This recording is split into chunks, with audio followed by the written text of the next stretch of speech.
Be me. Never really believe in Elmos. More of a Sasquatch guy. Pa always told me to watch out when I was a boy. Was never anything though. Grow up. Be on hike looking for squatch. Out there with the boys. And some ladies too. We drink and shoot shit. There's a quiet native dude that hangs out with us. He uses a self-bow. All his arrows are handmade. Pretty cool guy when he talks. Won't touch booze though. Call him Mike. Known Mike for a few years. It's usually him and I doing stupid shit in the woods. Two other guys are cool. James. Other guy insists we call him Ducko. Not sure why. Ducko and James have GFS. The GFS brought two other women. Women aren't important. I'd their names. One's P-Hod though NGL. Go deep in the woods. Where the squatch resides. Set up camp and split up to set tree camps. Go with Mike and two extra women. Ducko and James go with their women. Hot woman is cool. Can actually attach the cam to a tree trunk. Other one's a hoe. Hoe is trying work her slut magic on Mike. Mike knows better than to dabble in white devil pussy. Hoe just stops. Like Frozen stops. Mike's giving her the raised eyebrow. Cool lady is staring too. Feel uneasy. She's not even breathing. She goes up. Very fast. We all run. Fuck the cams. Drop him and run. Mike's really quick. Distracted. Looking up. Ho is T-posing in the sky. Just a dark silhouette. Trip. Eat shit. Mike is leagues ahead of me. Cool lady jumps over my sorry ass. She leaves my ass to die. Get up and start running. Look back up like an asshole. Silhouette is gone. Run into the back of someone. Mike and lady are in front of me. Ask why they stopped. Looked past them. Ho is frozen T-posing in front of us. Come to back at camp sitting around the fire with rations cooking. There's coffee brewing. Ducko, James and their GFS are at camp too. We're all there. It's evening now. No one remembers what we did with the day. Eat and drink quietly. Talk with Mike later. He remembers what happened. Lady and Ho don't. Be me. Had a dream in which I summoned a demoness. She wasn't happy about it. She pointed her finger at me and as she lowered it down I felt a tremendous force. Which pushed me down and made me kneel before her. She came closer and touched my forehead with her finger. I could feel she was able to read my every thought. She knew absolutely everything about me now. And she learned about my giantess fetish as well. She smiled and told me that she will let me experience it to the full extent. She shrunk me to about 4 inches and grabbed me in her hand. She looked at me with a grin on her face. And forced me into her pussy. She used me as a dildo. Until she orgasmed hard. Then she pushed me all the way inside her. And shrunk me to the size of a grain of sand. I heard her laughing somewhere above me. Then she started to shrink me even more. I woke up. Something similar happened to me in early 2000s. Be me 12 years old. Parents recently divorced. Mom and her new boyfriend, was a cool guy, found a house nearby and rented it. Got my own room there even though I only stayed on weekends. There was something off about this house to this day, thinking about it still creeps me out. Always felt like something was watching me but brushed it off since I was easily scared by movies/stories/ etc. Very frequently there would be a large flock of crows, maybe ravens-eyed, all sitting on the roof of the house but only on one side, above my second-floor bedroom. They would only be on our roof, not on any neighbors and not on any trees or phone lines. Every now and then there would be scratching in the attic right above my room. Just assumed it was squirrels or raccoons or something but still spooked me. This is where it gets spooky. One night the scratching was a lot more hurried and louder, like something was trying to dig through the ceiling and was directly above my bed. Fuck this, grabbed my pillow and blanket and went to sleep on the floor of my mom's and her BFS room. Scratching followed me and they heard it too. After a few minutes it stopped. Suddenly their TV speaker, which was turned off, blasted the sound of a woman screaming followed by laughing. Mom and her BF moved out and found a new place later that week.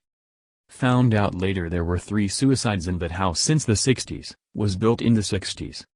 Honestly, the shit that happened there is why I believe in the paranormal. Be me. Late for work. Mumble to myself I need my keys to the tune of Little Dark Age.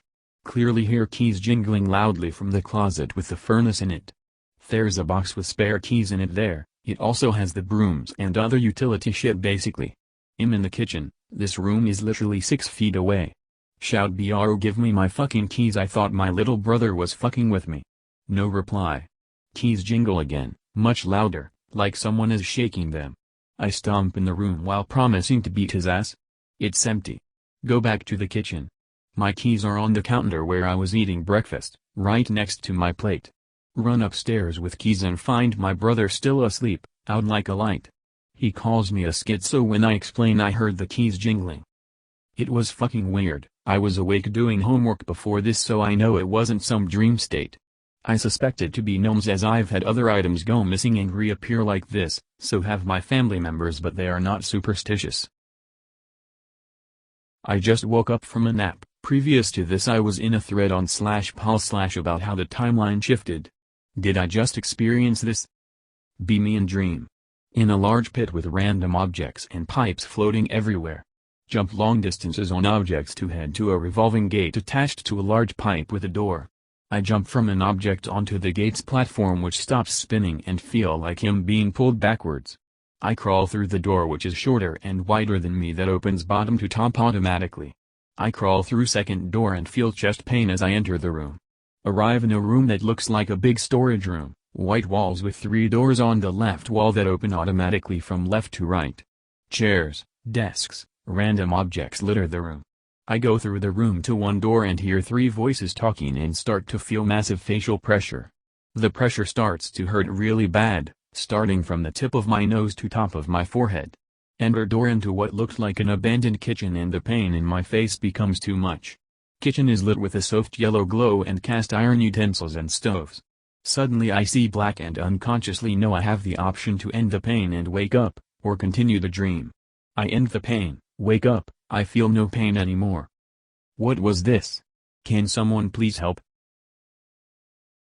I have the same skull shape. I think it happens if you were laid on hard surface as a baby so your soft skull can't grow properly. I am considered a genius though so who knows. Now for a story. Be me, a year ago? Trying to sleep in the living room for some reason I can't remember. Hours pass can't sleep. Get off the couch for some water. Halfway through my way to the kitchen. A girl sitting cross-legged on the floor at most 2 meters away. Try to scream. Suddenly I'm laying on the couch. Close my eyes because I'm terrified. Vivid porn playing inside my head. I'm normally one of those people who can't form images in my mind. After a few seconds I don't even know if my eyes are closed or not. Someone on my lap, don't remember who or what it looked like. Says good boy. Everything back to normal, laying on couch and didn't cream myself. Even today I can't say with confidence it was a sleep paralysis or hallucination. Felt real.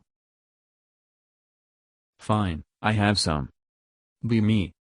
Teenage. My brother and I had to sleep in the same bedroom. We had our own bed though. Sleep one day, all normal. Wake up next morning, my brother cracks. He swears someone was watching me while sleeping, and he caught him off guard. Pure shadow and one black hat. Just looking at me.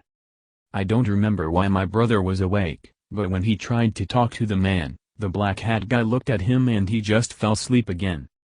We both don't care, since apparently the guy didn't even scare him and he wasn't trying to do something weird. He was just looking at me. I always believed him since he would never lie with this stuff. Years later I discover tales about the shadow people in /x/. Be me hiking. Jump by bear. Puts me in a chokehold. Takes off my shoes. Takes off my pants. Carries me up a mountain, can't get my socks dirty. Returns my pants, folded and clean. I've seen shit.jpg. Realize no one will believe this shit. Opt to starve to death in wilderness instead of returning to civilization to avoid awkward explanation. Be me, new job after years of unemployment. Sitting with colleague outside of office. Talking investing, stocks and crypto. Slight breeze comes up, look at my paper bag blows down by my feet. Think of leaning over to pick it up. Colleague asks me something. I turn around. Large branch like one pictured falls from a high-up tree, crashes down right next to me. Misses me by an inch, branch falls over the top of bench top. Stunned, people walking past are like that was a close one, buy a lottery ticket. If I leaned over, I would have died. My first near miss. Anon, what does it mean? You're trying to sound smart. Sir, if I ever look smart to anyone, you need pills, because I'm on treatment. Long story short. Be me. Become Christian. As per the op doctrine actually. Life goes to shit. Lose all my lands. Lose all my family almost. Lose my sanity. Lose most of my money. In short, I'm not sounding smart because I ended schizophrenic and diabetic the moment I practiced what op preaches.